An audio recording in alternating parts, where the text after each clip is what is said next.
ভগবানও কিন্তু সেই ভক্তের অপেক্ষায় থাকে, ভক্ত কবে আমার কাছে আসবে। ভগবানকে পাওয়ার জন্য ভক্ত যদি অপেক্ষা করে, তার বেশি অপেক্ষা আমার ভগবান করে যে ভক্ত কবে আমার কাছে আসবে।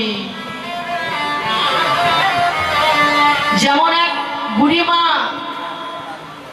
দিন দরিদ্র বাবা, এত গরিবী বৃন্দাবনে এক বুড়িমা ছিল। সেই বুড়িমা প্রতিদিন ভিক্ষা করতে যায়।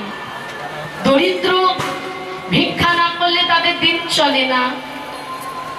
তা প্রতিদিন ভিক্ষা করে আনে, ভিক্ষা করে এনে ভিক্ষায় যা পায় তাই রন্ধন করে সেবা করে, তাই দিয়ে দিন চলে যায়।